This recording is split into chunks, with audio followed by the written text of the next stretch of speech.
Yep. Let's see. How's it going, everybody? Hope that you are doing well wherever you are. David Griscom here for this week's Griscom stream. So just a little housekeeping up at the top. In just a little while, I'm going to be joining our friends at This Is Revolution, so 8 Central, 9 Eastern, I believe, to go on their podcast. Going to be hanging out with all the good folks over there. So this will be a little bit shorter than normal, but you can tune into that either on their channel, This Is Revolution, or I also think we'll try to live stream it on this channel as well.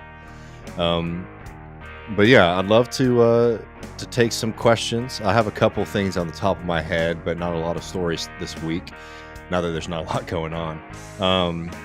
This week we're going to be joined by Marcus from Left Flank Vets. We're going to be talking about the military, veterans, and left politics. Really looking forward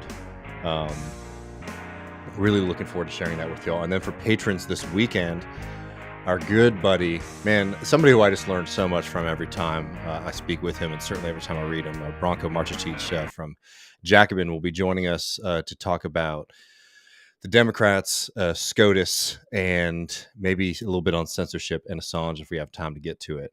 But looking forward to all of that. But yeah, y'all, for folks who are new, feel free to jump into the chat. I have it up on the side here, and I'll be answering questions and prompts, things like that. If y'all haven't noticed, we got right here the first little bit of our Left Reckoning merch, which it's all ready. We've got our proofs in, and they're looking really nice. Matt's got his Big Tex tank top. We have a really cool retro shirt too, and these hats. So we'll be able to put those up soon. I'm in the final stages of building up our website, and once we have that all up and rolling, y'all can grab some sweet left merch. So I'm really looking forward to seeing everybody's reaction and maybe seeing a couple of those out on the street. But yeah, let's see. I'm going to just start taking some questions from y'all, if that's all right. It's hot as hell here. I think most people know, and a lot of things are failing. First question we got here is...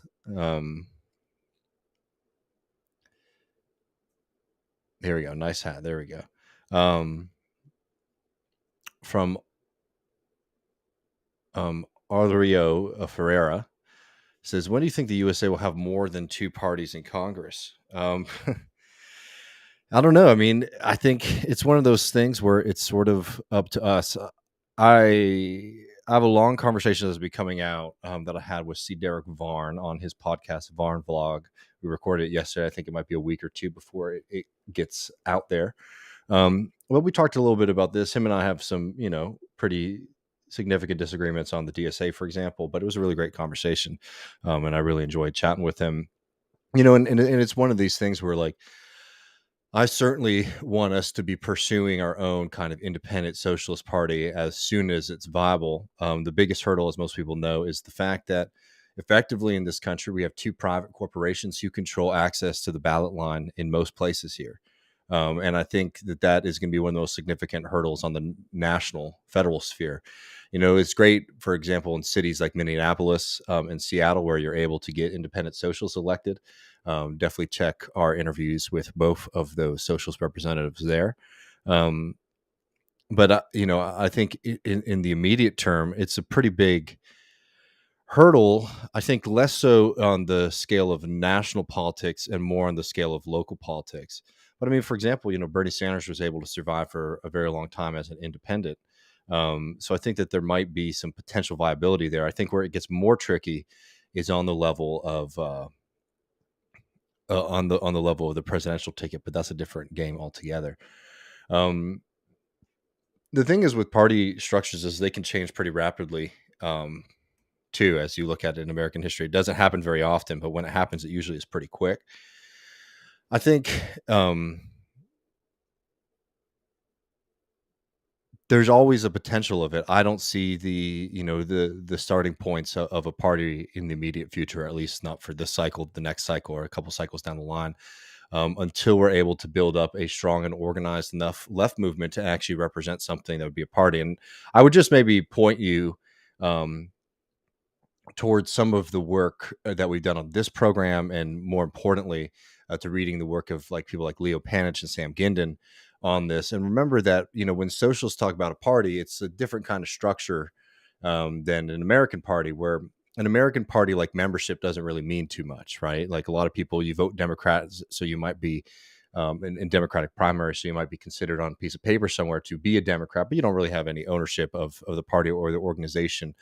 A socialist party is in the same way that, like, the union is the organization of the working class on the shop floor. A socialist party would be the organization of the working class on in the political sphere. And to be able to build that in a socialist way, so not just trying to do some kind of traditional American third partyism or like Green Party stuff, which I'm not particularly interested in doing. Um, we would really need to be building up a viable nationwide socialist working class movement, and like that's the biggest hurdle in front of us, I think, versus um, you know, I see it all the time. People, like, they come up with the logo and they get a website and they think that that's like what you need to do to create a third party, and that's not it at all. You need to have the people to be able to create the party, and I think that, like, creating more socialists out of the working class, I think, is like the number one goal if that's something that you're interested in. Our friend, we got greetings from Western Pennsylvania. I really appreciate jumping in. How's it looking there? How's Fetterman looking? I'd love to hear that.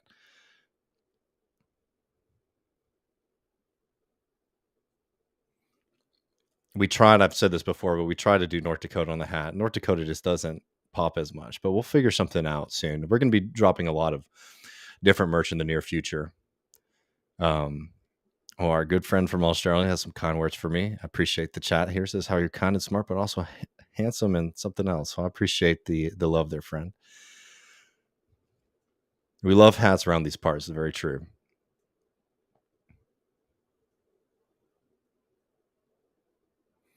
This is sort of a follow-up to the party question we just had. What are your thoughts on the Green Party current as to 2000 Green Party? I mean, the Green Party is a mess. It's like, it's been a mess for a long time, and it's not because of like the, you know, the liberal freak out about you know, Ralph Nader. It's because the party itself was very incoherent. I mean, it wasn't a socialist party. It was a very, very big tent party. And like, people complain about the DSA being big tent. Um, you know, just look at the Green Party. You had people from all different walks of life and political persuasions. That was never going to be able to create a cohesive party. I mean, for the most part, the people who were voting Green were just using that to sort of register their dissatisfaction from the system. And, you know, it never really appeared to be a very viable movement, because, again, you can't, there's a big difference between building a class rooted movement and a class focused movement. And if anything, the best part of the Green Party movement was having a bit of class focus, but it wasn't very focused. And today, I mean, it's very much in shambles. I mean, post 2016, I think most people who might have been interested in that kind of stuff have moved more into the Bernie Sanders orbit, and hopefully are moving towards things like DSA and democratic socialist politics. So, like, the appeal of it, I think, has sort of worn off, along with the fact that it was really dysfunctional. I mean, like, you know, I'm saying, like, even things like presidential elections in the mid 2000s, there were ballots that were stolen, decisions that were made that were extremely anti-democratic. So a lot of people left the organization then, and it had sort of like continued on, I think, mainly because of name recognition and some successes in Western and Northern states. But no, I mean, it's not a viable place to go, for sure.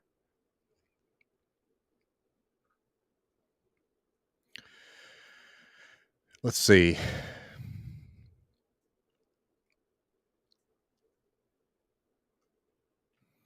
I mean, third parties are on the ballot when you can meet the criteria. Um, if the comment here, so Eric says third party should be on the ballot even if not immediately viable. You know, the question is, like, how can you get power? Because I think that that's the secondary nature of our political project, that I think has been a really, really exciting shift. Like, I'm 29. I became a socialist really in a serious way, rather than just sort of like feelings that I had when I was 18. Which is not a long time on the left compared to some of our older comrades, but um, there's much more seriousness about delivering for people now, I think, from a lot of people on the left than there was even then. Like, there's a lot of commitment and conviction then, but there wasn't a lot of organization, except for, issue organizing, which was very helpful, obviously, doing things like anti-war protests, um, fighting against NAFTA, things like that were very, very helpful. But, those coalitions, they only last for a moment, and then they disappear. And then the next time something comes up, you have to rebuild them.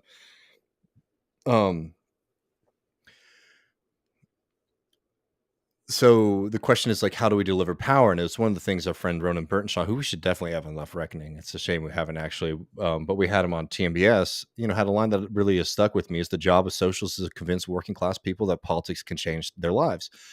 And that's really the challenge that we're at right now. I think we need to move beyond just feeling like, oh, we have the right arguments and the right positions and things like that. It's just like in my piece in Jacobin, talking about, our commitment toward union workers in the energy industry.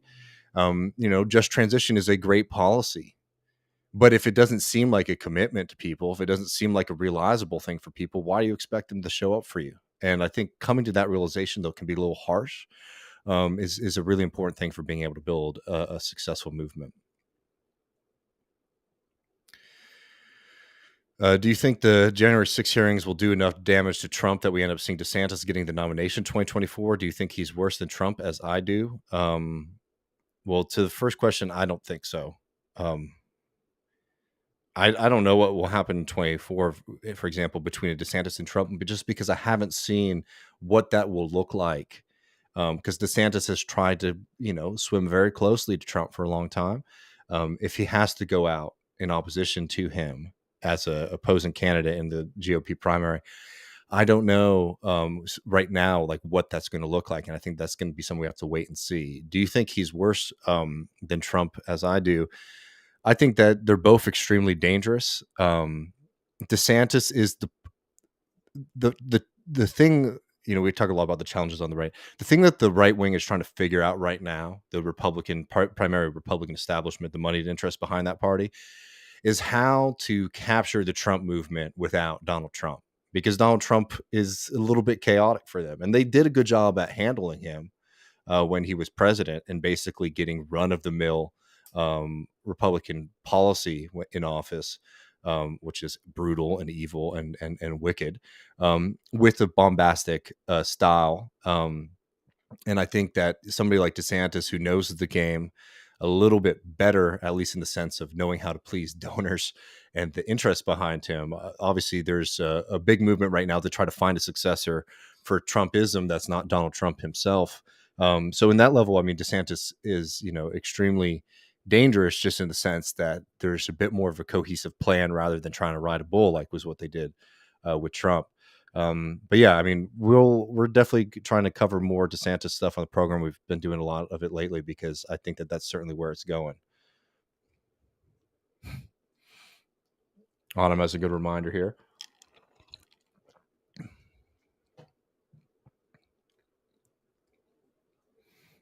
Hell yeah. Glad I can catch this live. I normally sleep now before working nights, but I tested negative for COVID, but my boss doesn't know. We love our hooky players here.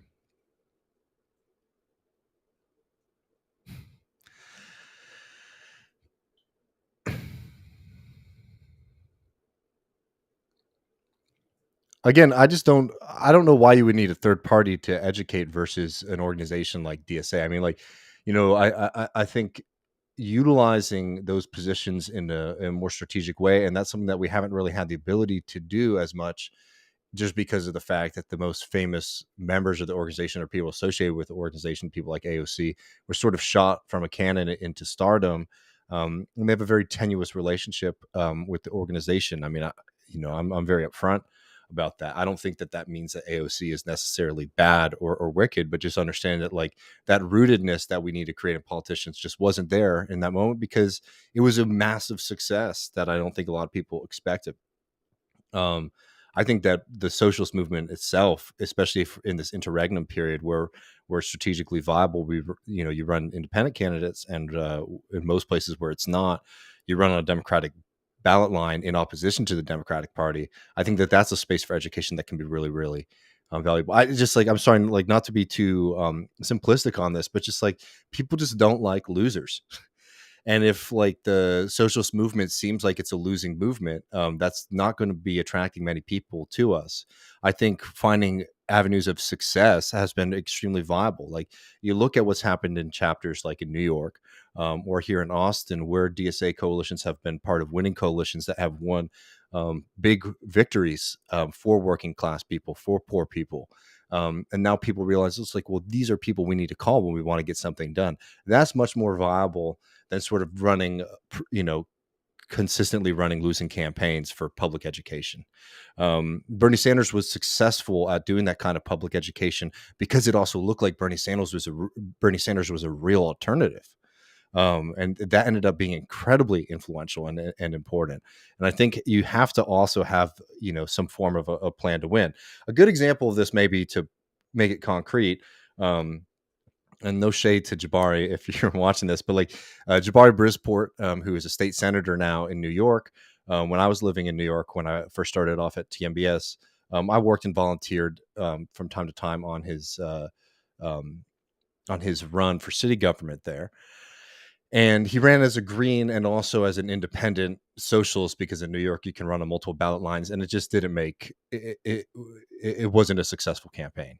It was very interesting, and it was important in a lot of ways, especially in the kind of knowledge gaining that people got. But then running later as a Democrat was able to allow him to defeat his challenger and then win the election. So it's just remembering that the end goal is achieving power at the end of the day, and winning. I think is something that's really important. And yeah, fuck the Democratic Party. I think that like being openly antagonistic to them is perfectly par for the course. I think it's actually something that's important, especially because we don't want to attach our brand of politics to a dysfunctional organization like the Democratic Party. But we also need to be trying to put ourselves in positions where we can be winning and influencing politics. I won't read the second part, but these are just me. These Tuesday streams. Matt's hopefully going to be doing more of his solo streams, the Lek Reckoning, in the future. But just me today. Tomorrow we're going to be we have our main show, which will be a lot of fun. I'm looking forward to that. We don't have slouch hats coming strong. Maybe in the future, if you can find a good provider for it, we can see if that's an option. As Sam says, how true is it that chapters of the DSA can vary heavily on their topics that they focus on in general tendency? I've heard that some of them can be difficult to work with. I think that's very true. Yeah, I mean, that's the reality of a decentralized organization as it currently stands. And I think doing work to like unite chapters is very helpful, especially on a state level. I mean, that's just extremely helpful. If nothing else, just opening lines of communication. Not that people don't have networks and relationships, but actually having some kind of organized structure is something that I know a lot of people are working on right now in some of the bigger states. I think that that's something that's very viable. Hey, Dakota, glad you're here.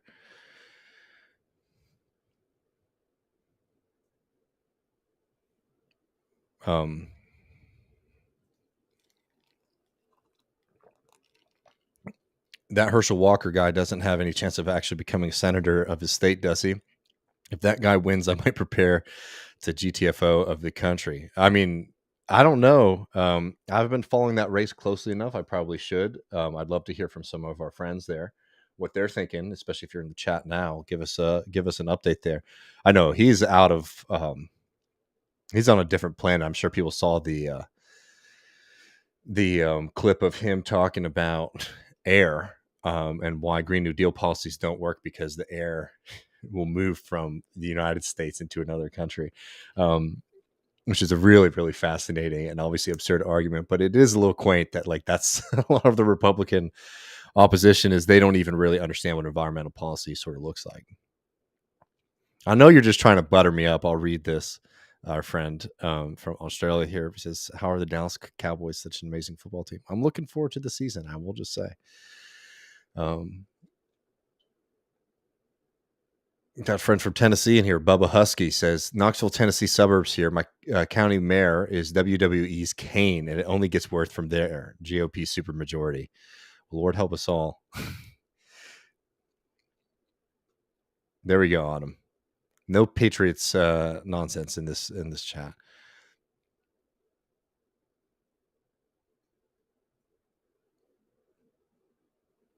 That might be more delusional than thinking the Green Party is going to win a presidential election. He's done. That took a very nasty turn. I remember when he retired, or fake retired from from Tampa Bay. He didn't even give a shout out to New England, which was quite something, I must say.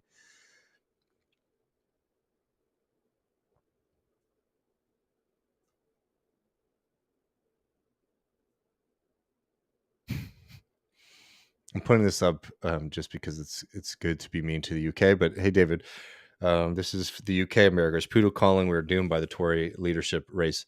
Yeah, that looks very dark for you, friend, and it sucks. I mean, it's a tragedy to lose the Corbyn movement. I will say, I have not felt as much optimism as I've seen from the Labour movement in the UK in a long time, and I think that if anything, that's much more influential than a lot of the things that can happen in politics. Schramm's got a hot take on Fetterman here. He says, I honestly think Fetterman could come around to socialism. I can't advocate voting for liberals or anyone who runs on a bourgeois party line, but I don't know where he'll be in 5 years. I mean, for me, like when it comes to Fetterman, I mean, I think Fetterman represents like the best of what progressive liberals are going to give you.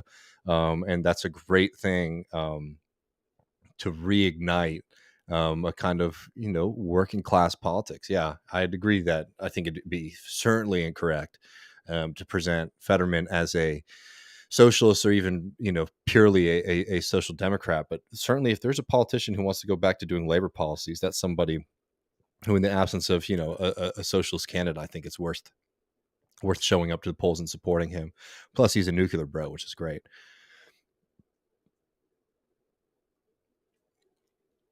Hey, David, on the stream the other day, you said you used to work construction. What was your trade? Just want to say what's up from Sheet Metal Workers, Local 28, New York. Solidarity forever. Well, I appreciate you. Might be a little bit stolen valor to call this construction necessarily, but I used to do concrete work. So laying foundations, pouring sidewalks, things like that. And I did that in South Carolina. I learned a hell of a lot. Honestly, if it's up, I'll tell you, like, this was a big moment for me becoming on my journey to socialism was actually that experience, because I got hired by a guy who saw me doing, I've always done odd jobs. I still do stuff like that to this day. And I got like a job trash clearing at a job site that this concrete company was at. And the foreman was like, oh, you came up and offered me a job. And I didn't realize the conditions then. And of course, as I started working for them, you start to realize it's like, well, this company was wanting to get an unskilled young guy to work there because they weren't the best employer. And they, had to rely a lot on, um, poor folks who didn't really have a lot of other options to say no to work, and a lot of undocumented workers as well. But anyway, so I'm doing this job. I'm the only white guy working with them, and it's like my second day, and we were doing a concrete pour. I showed up to work in my work boots and jeans and shirt, and the boss comes over and he says, like, do you have concrete boots, because you need a special kind of boots to protect yourself when you're pouring concrete? And I said, no, I don't. And he says, all right, well, come on. And he drives me over to the local Walmart, and he pays for these boots for me. They're like $80, and he looks at me and he says, all right, well, I'll just take that out of your paycheck at the end of the week. And I was new to working that kind of stuff, so I didn't really know. And it's like, okay. So I showed back up at the job site, and all the other guys came up to me and they're like, hey man, did he make you pay for those? And I said, no, he didn't, but he said he was going to take it out of my paycheck. And they said, that's not right, is it? I said, well, I don't really know, I reckon. And they looked at me and they said, does he make you pay for the shovel? Does he make you pay for the concrete? Does he make you pay for the rebar? And it's like, no. He's like, well, that's the stuff that you need for work. We're going to go talk to him. So all six of these guys, and like, not to be too romantic about this, but, you know, We were all working people, but like, especially if you don't know South Carolina, that is a very racially segregated place. And they're showing up for this like young white guy who didn't really know them that well. And they walked up to the boss and they said, "We're not going to work today until you agree that you won't make this guy pay for his equipment." And it was just like, and the boss immediately backed off and said, "Okay, I won't take money away from this guy." And like, it was just like a real moment that still continues to touch me, of seeing like, one, when people stick together, what can be done, and two, how common interest. Because in the same way as they were helping me out, they were also helping themselves out, because accepting stuff like that. By me accepting stuff like that, it makes it easier for the boss to try to push other kind of egregious policies on them. Anyway, for me, that was like a real moment of understanding the power of working people, and sort of planted the seed of like a working class politics in me. But I mean, very important memories for me in those moments. Yeah. So in just a bit, I mean, a couple of hours, 8 Central, I'm going to be on This Is Revolution. I'm really looking forward to hanging out with all of our friends there. Um, Schultze, I'm not going to read this, but that's a very funny comment there. I'm happy people like the hat. I'm not really a graphic designer, but I think I did a pretty decent job of that. I don't think Mike Lindell could run against Trump. You think he could win against Trump? I mean, he certainly has like an appeal with some of the fringe of the GOP. You've seen that from some of the debates that have been sort of clipped and put out on the internet in Arizona and in Wyoming. But I don't know if it's a dominant part of the Republican Party. I don't know. That might be that might be an awesome thing to see, Trump versus Lindell at a debate, though. I think that'd be a lot of fun. Um, Dakota here says, "Hell yeah, I've been reading Leo Panich and Sam Ginden's The Socialist Challenge. Highly suggest that book for folks. It's a very accessible and quick read, and a great way to sort of get introduced to their way of thinking about politics. Their analyses of Syriza, Corbyn, and Sanders are excellent and very instructive. And I think that it's really great, particularly the Syriza example, because like, they were believers in that project, right?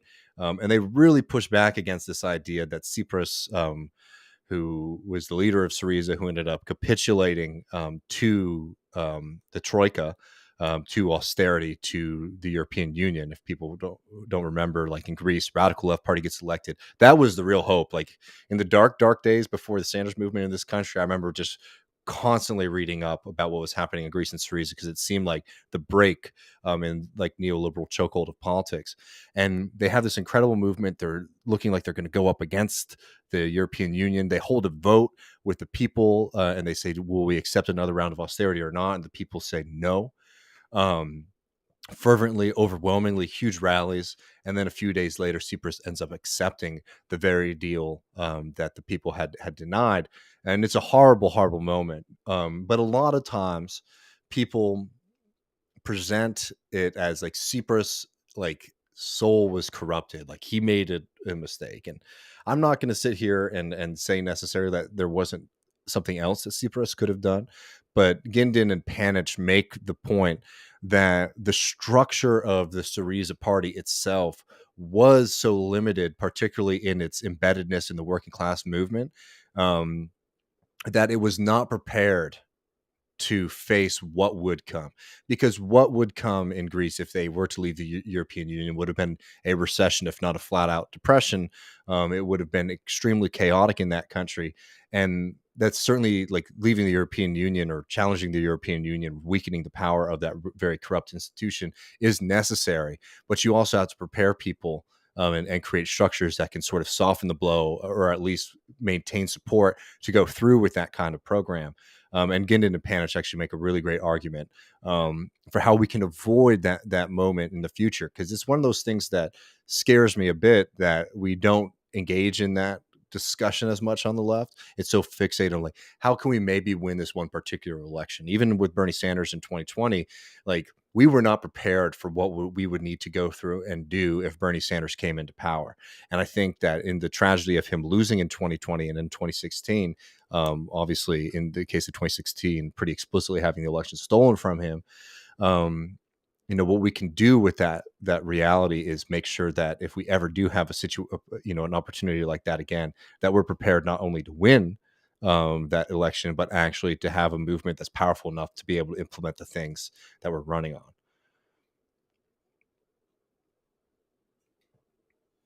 Also, I joke, but I love our UK comrades too. Um,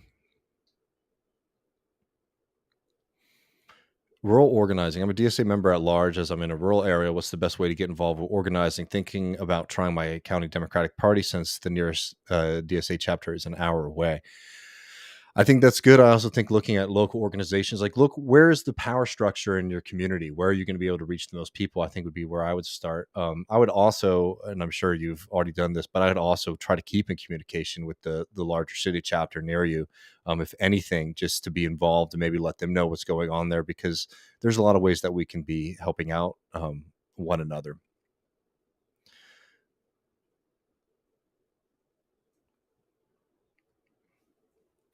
Eat vegetables. Appreciate you. Super chat says, "Do you have anything on socialist organizations running a candidate school? I think we can get more rootedness when we run our own people than try to make friends." I mean, on the second bit, I think that having that homegrown aspect to candidates, particularly with DSA stuff, Democratic Socialist things, I think that's really critical, and we're seeing the kind of tensions that come with having people sort of coming into us, particularly the national congressional figures, because they haven't gone through the kind of political education to sort of speak from within this movement as a whole. So I totally agree with that. Um, on social organizations running candidate school, I mean, I think that should come out of political education. And sometimes people think that political education is where the nerds in the organization go because they don't want to volunteer and knock on door. And I think there's probably some truth to that. But the political education work is, frankly, some of the most critical stuff that you can be doing as well. Not in a kind of like, having it just be a book social club, but actually being a real arm of thinking and strategizing in the organization is crucial. And that's something that Ginden and Panich also write about a hell of a lot too. Lee Wise says, "I hope Bernie runs in 2024. I know he's old and all, but still think he has the best shot on the left." I mean, I think certainly as a viable candidate for winning, yes. But I also think that we should be expanding our scope to building power, not just like in the kind of born ways like, oh, we have to go back to the local level, but like really expanding the people in our organization who have political power and influence, because that's also going to be a necessary precondition, for example, in a successful Bernie Sanders run. But we'll see. And Lily says, I'd like someone younger, but nobody's quite like Bernie. No, I don't think there's anybody on the bench who is anywhere as close to Bernie Sanders. No. And I've always said I'm not very excited about a Bernie 24 just because I'm not 100% on whether or not that's the best utilization of our resources. I'm open to it.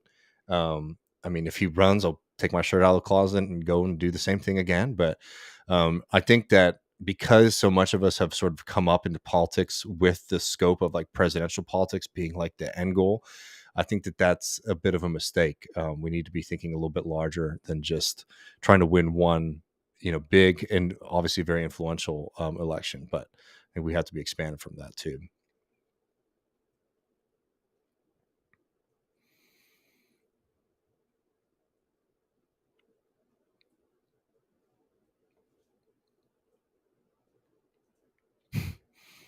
We got a correction here from Daredevil. Says left reckoning, not a question, but a pedantic nerd point. Last week, Matt called something Blue Horizon. You corrected him and said those were a gang in Mass Effect 2. Actually, it was the Blue Suns. Well, thank you for the correction there.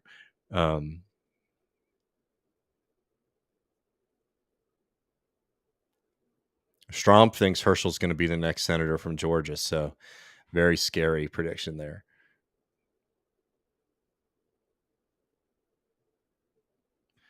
So Greg Abbott has like lost a little bit of his lead over Beto. I mean, it'll be interesting to see how sustained that's going to be.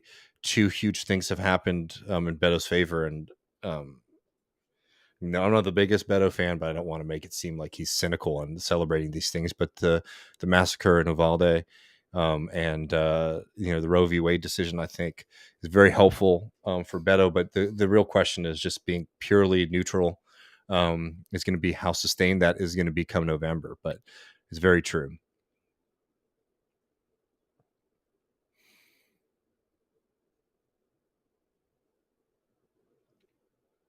It is true. Herschel Walker is one of the greatest football players to ever come out of Georgia.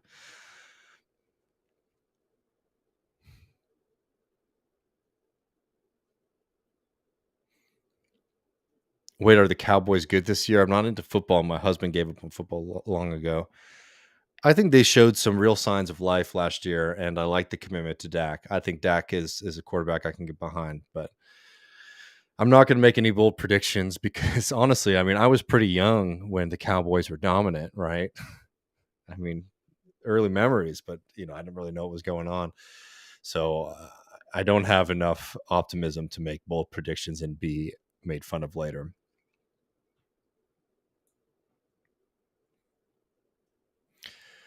Let's see.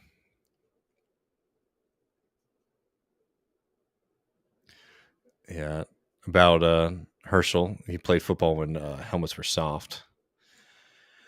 Have I seen the new video of the Uvalde cops? No, did that drop today? Let me know in the chat. I it, that whole story. It's like at every moment what gets dropped, it just makes it so much harder to like even think or talk about it, and we can't let that happen because it was such a failure through and through. Oh damn! I really would. Will you come see our band at ABGB on the 30th? I really would. I'm not going to be in town that weekend, but if you do come back around, let me know. I'd love to check it out.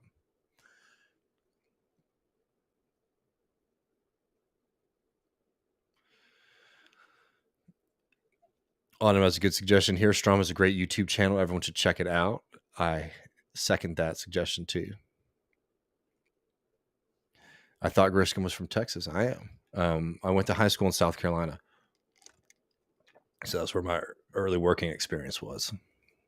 My mom married somebody. We moved out there. Then we all moved back.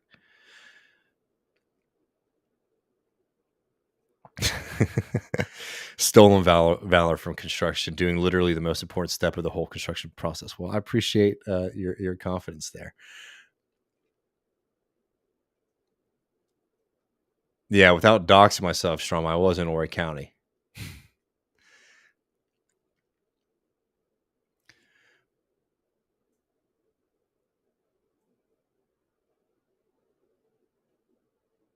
Well, appreciate our friends from the UK with the super chat. Thanks, Hector. Hector says solidarity from the UK. Thanks for all the great RMT coverage. Well, I mean, congratulations and good luck in this continued fight. I mean, and it's not just the RMT. I mean, the labor militancy from the victory and Unite the Union. As I think the return to class politics, working class politics, in the real sense of getting re-rooted in the labor movement has been a very, very important shift. Obviously, it comes out of the tragedy of what happened to Corbin, but if that's like one of those things, like that's like somebody in a fight getting punched really bad across the face and getting right back up and hit somebody in the groin, right? It's just like changing your strategy a bit and coming back strong. So I'm very proud of our UK comrades who've been doing that work.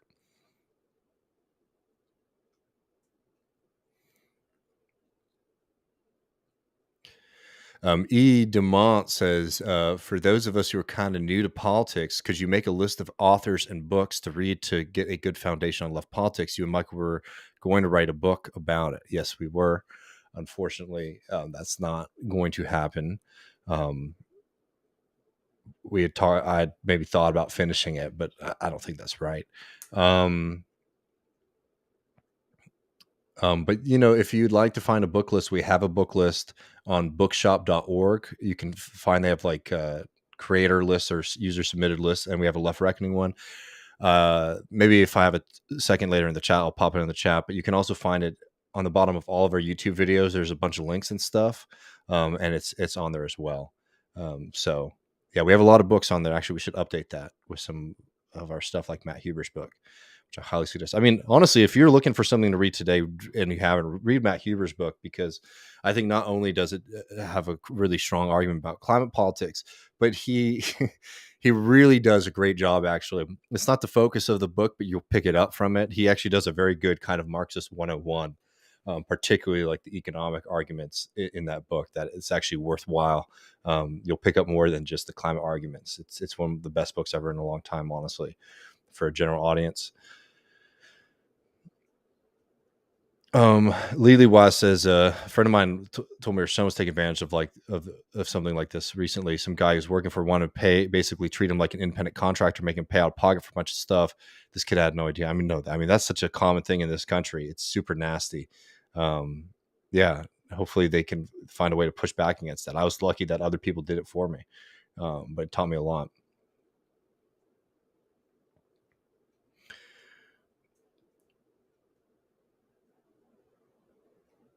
Hell yeah. All hat compliments will go up on the screen too.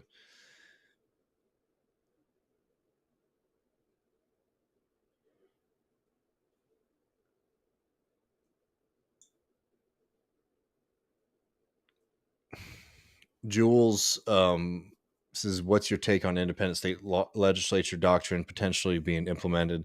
I think we're talking about a potential Supreme Court decision. I think it's an absolutely very serious threat, from what you've seen, for example, with the EPA, and the posture that the Supreme Court is willing to take. Obviously, Roe v. Wade is like an issue that most people understand enough that there's outrage and they feel like they can get away from that. I mean, with that, I think that it's a very, very serious threat to democracy. And this is the thing that's so scary about this time, is that the people in power, people like Joe Biden, and Pelosi, um, and Schumer, because what needs to happen right now when there is outrage at the Supreme Court is weakening their power. Because I think you're 100% right to bring up this question, to be thinking about it. I do not find it unlikely that the Supreme Court could rule in a pretty egregious way, to basically defederalize society. That would be an absolute disaster. An absolute disaster.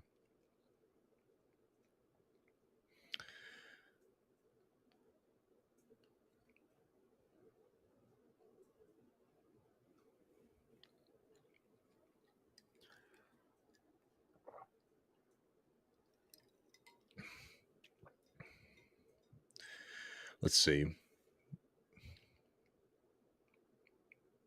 I know I'm a little bit behind y'all in the chat, but I'm working my way down. So don't be discouraged if I haven't got to you yet.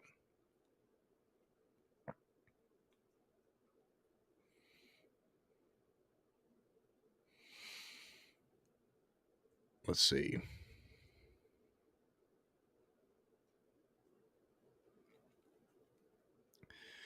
Hurrah for local organizing. I'm in rural Texas, and we're pushing the local Democrats left, as well as working with a local mutual aid group. Hell yeah. Love to hear that.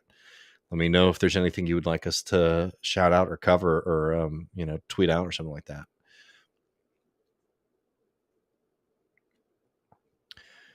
Let's see.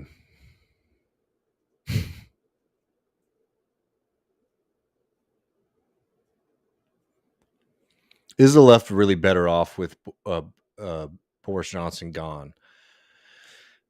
No, I mean, I think this is just a reshuffling. I think that the threats become a little bit different, because Johnson did represent such a, like, he wasn't outside of the mainstream. I'm not trying to say he was an extreme right winger, but he had particular interests that are unique to him. And I think whoever ends up taking up the mantle will have interests that are unique to them. So, like, the calculation will change a bit. But no, I mean, obviously, this isn't any kind of significant shift politically. And it's a bit of a shame that Boris Johnson, and what he did, disastrous. What he did was so disastrous, for working people in the United Kingdom, that he's getting taken out. And, like, I think the reasons he's getting taken out are well and good, and particularly the sexual abuse that was, uncovered. But it's one of those things where just like it sucks when you can't see the reckoning for the entirety of the toy project, and rather it's sort of fixated on a few ghouls at the top.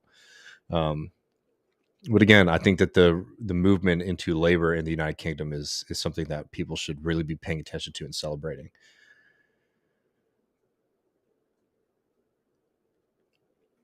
I mean, we'll see what happens. I think that a lot of the people I think a lot of people's minds are made up about the January 6th stuff. So within the Republican Party, within his base, I don't know if it'll be the last nail in his political coffin.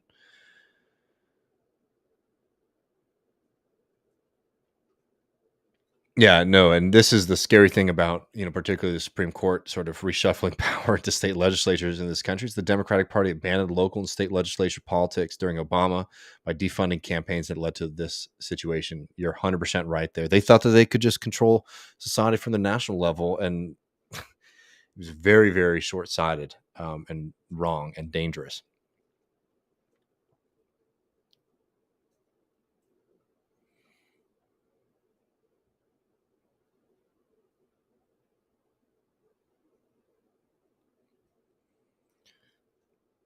Let's see.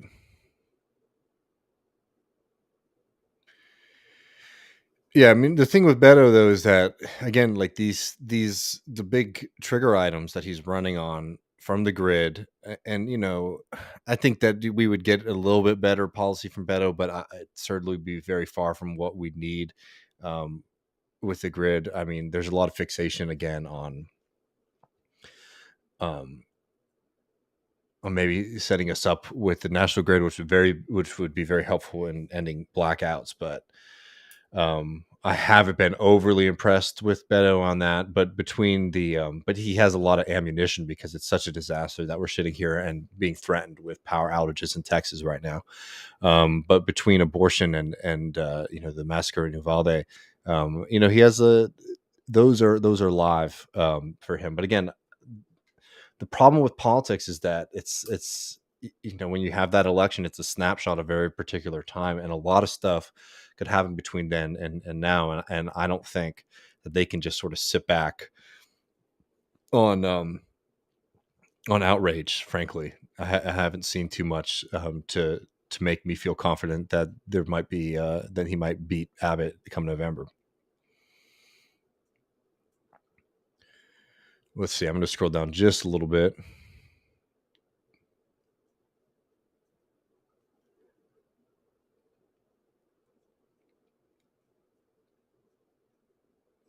Oh yeah, well, Strom's got a new video coming out. You should checking that out.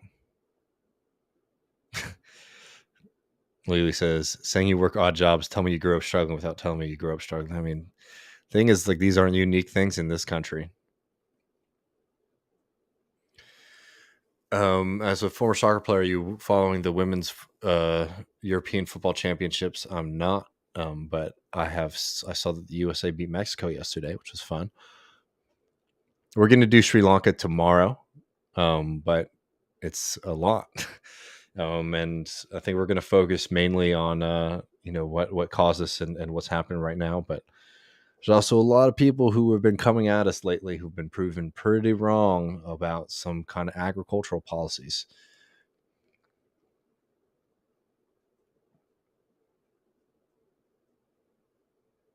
Oh my God. Burnt orange can't be scraped off with a knife to look like real orange again. The one true UT Cavols. Let's see what happens when Texas plays UT and we can play that game, friend. I'll just say, you know, one of those oranges is a very masculine, earthy, powerful one, and one is very light and faint. But I'll look forward. I'll keep my trash talking for Omer in the SEC. How about that?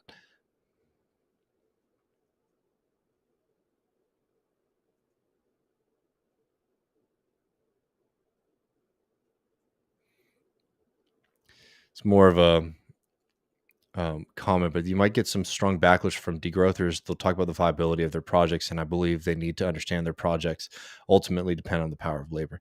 Yeah, I mean, it's just I think that it's one of those things that we see with a lot of these kind of like newer leftish economic models that sort of reject basic Marxism as their starting point. That like there's a you ignore labor power, and certainly the way to organize people to win power. That's not even the biggest problem with the degrowth stuff, but yeah, and I think that comment's fair. Trying to get down. Appreciate all y'all hanging out. I always love hearing what y'all are sort of thinking about. It's really helpful for Matt and I to know what's on people's minds. Any chance for American anarchists and Leninists to stop hating each other for 2 seconds and work toward common goals? The internet doesn't seem to be helping either. I mean, I think the people who get really engaged in all those online arguments aren't really engaged in politics in the first place. So it's like white noise. You know, I have my disagreements with anarchism, but I have a lot of friends who are anarchists, and especially ones who do shit. And I'm much more interested in that than the Twitter stuff. I think that a lot of those people are going through phases, and there'll be something different in a couple years.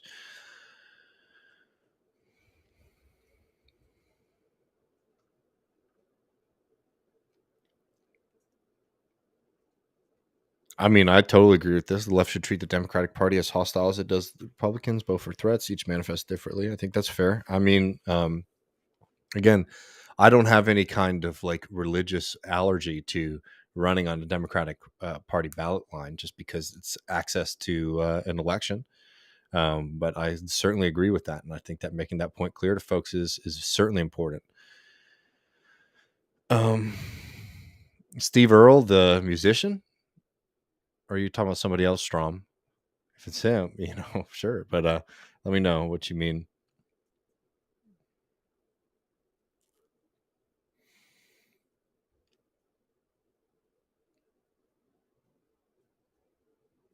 Well, best of luck, our friend up in you're up in Alberta, right? I work in a union in Canada, and I'm currently going through a grievance process that I filed against my boss for not giving me a fair shot to get a promotion that I've demonstrated the skills for. Well, best of luck, and I'm very happy you have a union out there to look out for you. What's up, Bubba? How's things? Things are good, man. Hot as hell, but we got a lot of stuff, exciting things coming out, including hopefully in the next month or two, a new podcast offering for Matt and I that I shouldn't announce too much about it, but we're working very hard on that. So keep your eye out, and appreciate you dropping in. Hell yeah. Well, I'm glad to hear that you're doing this. The Codfather says, I'm studying for the bar exam to become a public defender. Well, thank you for that work. That's some of the most important stuff you can do in this country.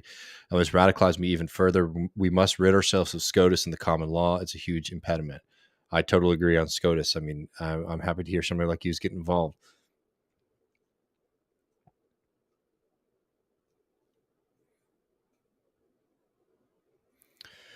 How did you, Michael and Matt, all meet? Well, Michael and Matt met through TMBS, I believe, and I got introduced through Michael from my good friend and teacher Luke Mayville, who's out doing incredible stuff right now with Reclaim Idaho, who was one of my professors my last semester at college. And when I moved up to New York after graduating, Luke got me a introduction to Michael. Michael and I got together, and ironically, I hadn't even actually really listened to any of Michael's work, so I didn't know that this was like a good avenue. But I was shitting on Sam Harris with him, and we got along pretty well. And then we started working together pretty closely, and then I joined up on TMBS. A very fast friendship there, and I'm lucky that I was able to meet him, and very grateful to Luke for making that happen, and grateful for Michael for all those wonderful years together. Very, very lucky for that.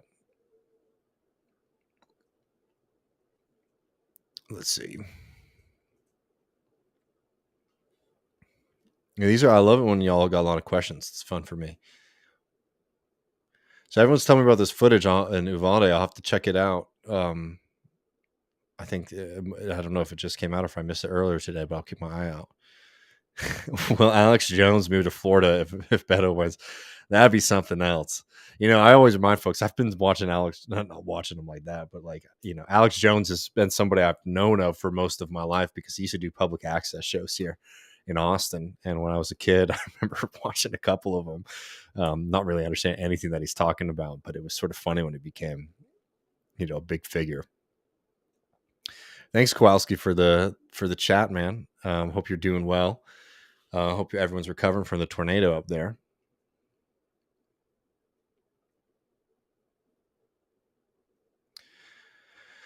See, well, what's your opinion on council communists? I'm not the biggest fan. I must say, I'll say, like, for me, theoretically, like, I really learned a lot from Lenin, and then I've also been very influenced by people like Panich, and Gindin and Polancis, and people who are really introducing the state power debate into politics. Who disagree with Lenin, and you know, that's sort of where I come from more than anything. But first and foremost, I would just consider myself to be a Marxist. Um, but I'm not really a part of any kind of tendency anymore that I think I would describe myself as. Hats are coming, friend. Hopefully very soon. We'll have our website up. I'm trying to finish it up and get it up soon. Also, remember, I'm going to try to get to the bottom of this, and then we will join up. I'll be joining up with our good friends at This Is Revolution, which I'm looking forward to. And I think I'm hanging out for the whole show, including was the champagne room, where they try to get you to say bad things about people. So try to join up for that, y'all. Duncan Chino, I appreciate the chat. I saw the question before, though.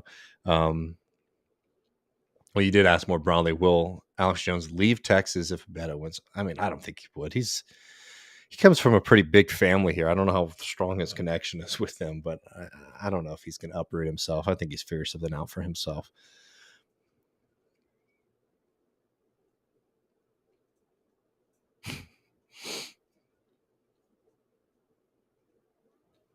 Well, thanks, John. I'm glad you like my trash talk too. David is my New York sports nemesis. What New York team do you support? Are you a Knicks fan? Or you like the Giants too? You can't be a Pats fan and a Giants fan. That's not allowed.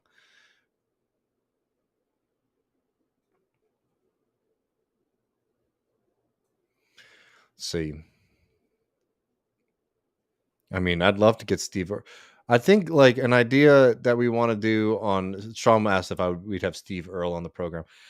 I want to work on it. I'm a little nervous about it because I'd hate to reach out to somebody I like a lot and not hear back from them. But we're working on it. I think we're going to try to get this other podcast done first. But there's a few people I want to go out for as a kind of regular segment in, like, the country Americana movement music, who are like lefties.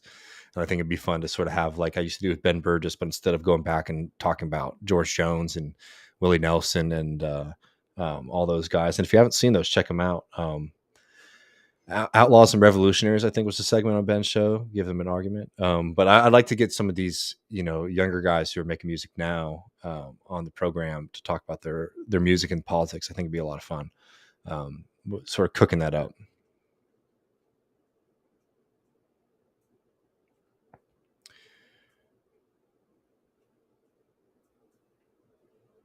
I mean, somebody sort of asked me. I know I'm coming back, so you might have heard me before, but do you think Beto will win against Abbott?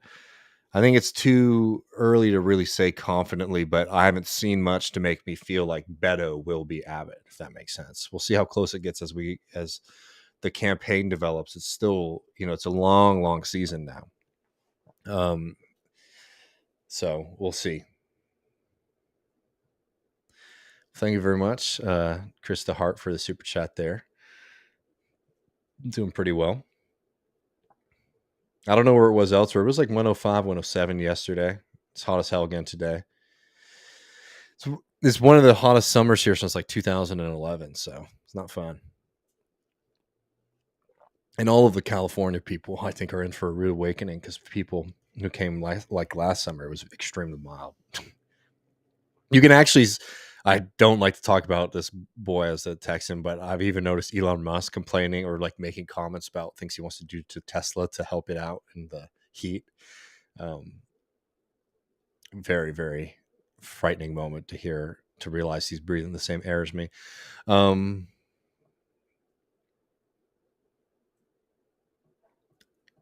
do I know JT? I might know JT. Did he change the name of his show? What about having JT? I was a guest. He has a communist podcast based in Austin and DSA. It's great on the content on his YouTube channel. Send me it. I mean, I think I might know JT, but might have him confused with somebody else.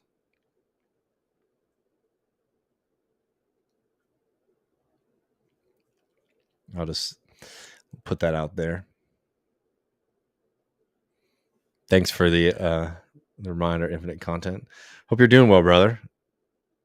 I'd like to be able to go on the road and see everybody again. I miss doing those live shows. Was so much fun. We had talked about maybe getting some guys together from a couple other podcasts and doing something in the fall. I don't know if that's happening anymore, but I'd love to get back out on the road soon. Doing those live shows was so much fun. Being able to meet everybody and hang out. They were a lot of fun. I need to find somebody funny though to join us. Is the problem. Matt and I are a little funny, but Michael was an entertainer in a way that I will never be. RSBN, I don't know what that is. Here's something light. RSBN interviewed man and woman hucking glacier water before Saturday's Trump rally, claimed it was fresh because of how old it is. There you go. I don't know if I get that 100%, but fun. I love scams. So some of your scams for sure. That must have been dark. Fun fact, I watched Alex Jones for a good portion of the 2020 election night, says Sam. I want to get a soundboard back, man. I miss the Alex Jones stuff. Alex Jones is just like one of the best for little sound bites. Is Searching for Socialism a good book to read? Yeah, I think that's a good place to start too.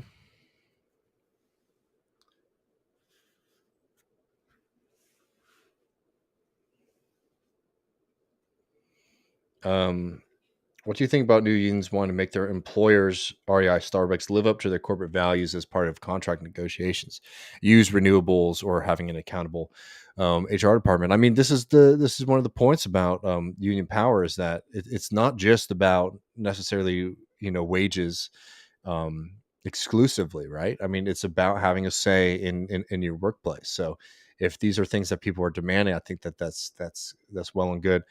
I do think that there is a trend sometimes with people in our generation who, I don't know, maybe still sort of coming out of liberalism, where like what they want from their employer might be a little funny. I don't know. But I think all those things that you noted, like cutting your emissions and having a more accountable HR department, are very, very reasonable. And this is like one of the points is that like it's not just about wages; it's about democracy. And like for a country that prides itself on democracy, talks about democracy not a lot, and like, look, we know the history, we know the reality, but it's in like an ethos or an understanding or feeling that a lot of people feel like this is something they deserve.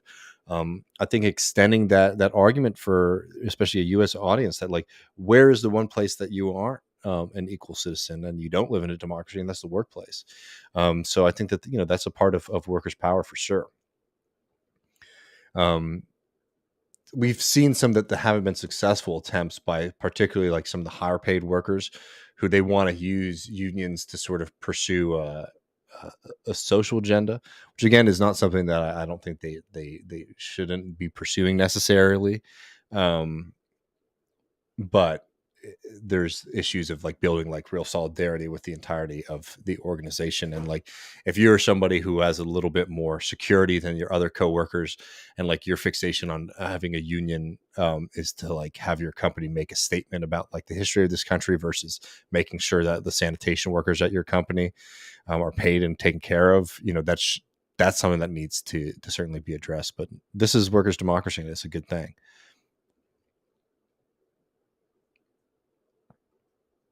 Well, let's make it happen. When should we get Willie Nelson on as a guest? Being one of the greatest honors of my life. The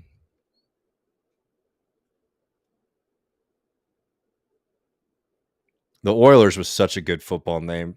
The Houston Oilers, man. That's like one of the better ones. It's sort of a shame that they lost that.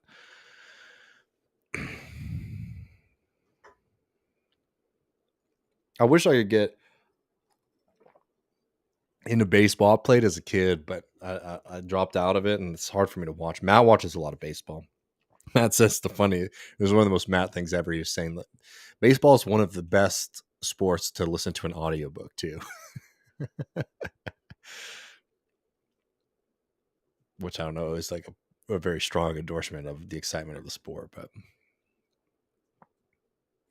yeah, this was a good line from Ben when Ben called James O'Keefe a gutter level snitch. I thought that made the entire thing worth it. I love, I mean, I love the King for the Titans. I'm really looking forward to him coming back. Hopefully this year. What happened to him last year was such a nasty um, injury. Man, he's something else. The Trillbillies have some great connections to lefty musicians. I know their interview with oh my god, I listen to this guy all the time. Sturgill Simpson was phenomenal. I really like that, and it's always made me enjoy listening to Sturgill Simpson a little bit more too. Um, can we do a LR tribute to Michael on the second anniversary of his passing? I know the date's coming up. I've been thinking of trying to do something. I think I'm going to be around some people close to him then, which will be nice for me. But I think we'll try to see if we can do something public through here too. Yeah, I'm trying to figure out the best way to set that up. But no, definitely we'll definitely be doing something. It's hard to think that it's been 2 years though.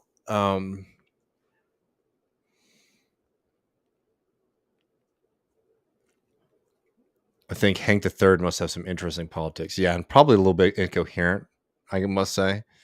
Um, but interesting for sure.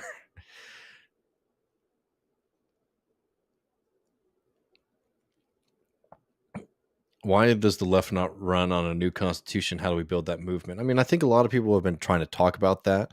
There's been it was a really strong piece in Jacobin about the need for that.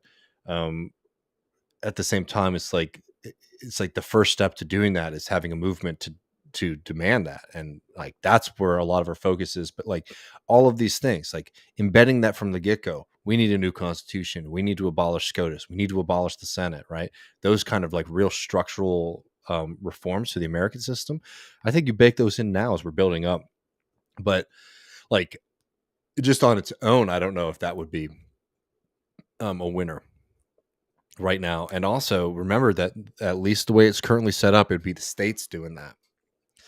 And that could get really bad if you imagine, um, who's there. I 100% think we need to be working with the goal of building a new constitution. I'm just saying that like the way things are currently structured, we also need to be making sure that we're in a situation where we're writing that versus the Koch Foundation.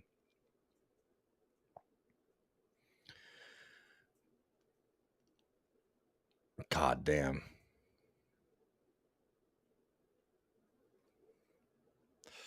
Arch says, "Hey David, love from the Netherlands." Well, hats off to you, friend. Always appreciate your international perspective. Well, I appreciate you. I hope to be able to go visit the Netherlands someday. I think we're Dutch, my family, at least a good part of it. So I've always wanted to go to Amsterdam.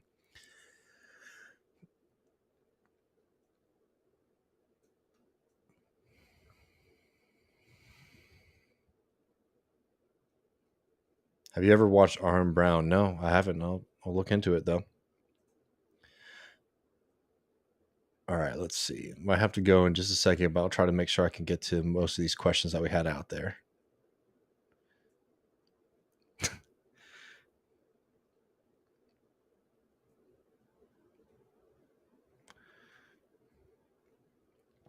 This is Kowalski says 10 irrigation wells on guess GPM I'm displacing.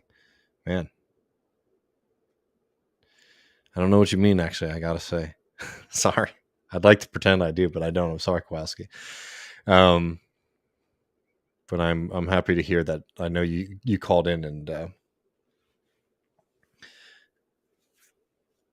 was very happy to hear that all the community sort of had got together after the tornadoes there.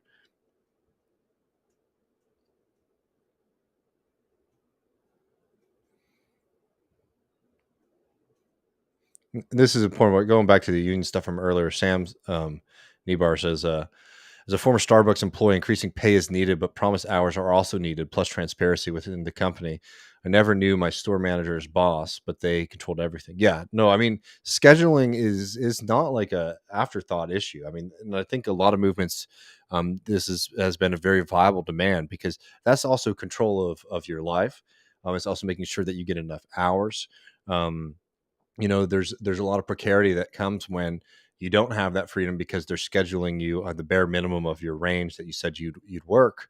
um so it becomes very hard, for example, for you to say no, which that's a freedom issue. And this is something that having more worker power on is important, especially too, that like a lot of the people who are working on the floor know a little bit better the amount of people that they need to be showing up at a certain time. And having more input from them, I think, is not a small issue, and I'm glad that people have been bringing it up. I mean, yeah, the Oilers it's just a good name for a football team from Texas. You know what I mean? Um, yeah, I'm trying to think what the worst name. I mean, I hate that it's the Las Vegas Raiders. I know it'd be sacrilegious to drop the name now, but I've always found that sort of distasteful. And I think what happened to Oakland was pretty despicable. Um,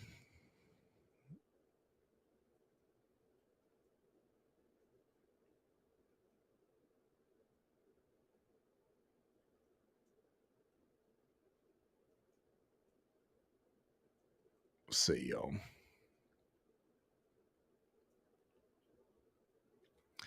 Dave says, "Have you ever read anything by Thomas Sowell?" Yeah, I have actually, because when I was like 15, I was a little bit of a conservative, and I would read Thomas Sowell. And I think the fact that I was 15 and I found it all to be extremely clever might say something about the quality of that work, frankly.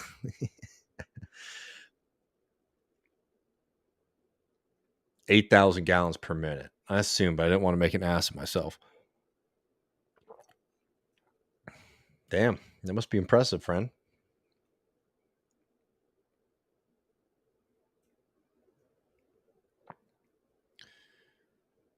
Daredevil says to Sam's thing about scheduling. I feel like when I worked at GameStop years ago, I would get 4 hours a week in the off season and then 40 hours during the holidays. The mysterious district manager ran everything. Yeah, it's a pretty big bit.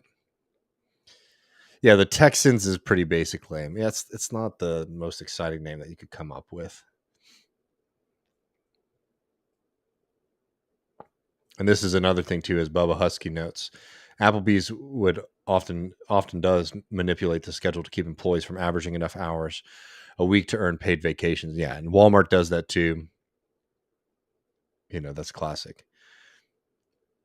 There we go. Well, Dave's in here with some clever commentary. Um, I used to have a job where they made me work 2-hour shifts. Not even worth the commute. That's a joke. They should be paying you to commute at least.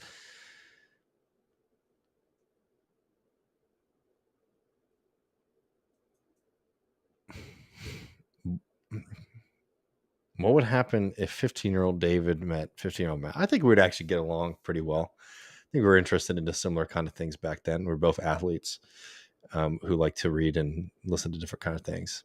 But oh no, it would have been nice. I think we would have been buddies.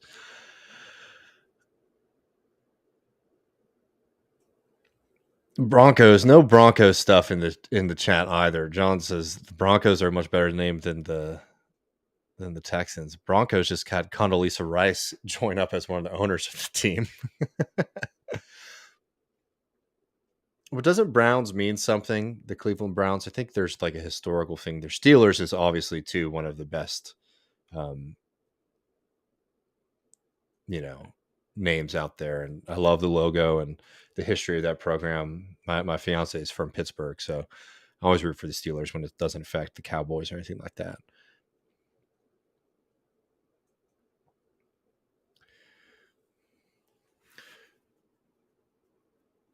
Oh, is it really? Oh, they're named after the coach. Well, that's nice enough, right? I don't know. All right, y'all. literally, if you don't feel like this was enough, in 2 hours at 8 Central, I'm gonna be joining our friends at This Is Revolution. I love hanging out with those guys, and I think, we're gonna be doing a lot of stuff with them too, starting in August on a regular basis. So look forward to that. You can find that at their show, This Is Revolution. Um, I think we also might stream at least the first half of it on this channel as well. Tomorrow, we're going to be joined by our friend Marcus from Left Flank Vets to talk about the military, left politics, and veterans. I'm really looking forward to that. This weekend, Bronco Marchitich, the writer from Jacobin, one of the smartest people, I think, out there on the left right now, will be joining us to talk about the Supreme Court, um, the failure of the Democratic Party, censorship, and maybe Julian Assange if we have time for it. Really looking forward to that. And y'all, these hats, we got shirts and all this stuff coming out very soon. So keep your eyes out for that. Yeah, 9 Eastern at This Is Revolution. I will see y'all tomorrow at 7 Central with Matt Leck. Until then, see you later.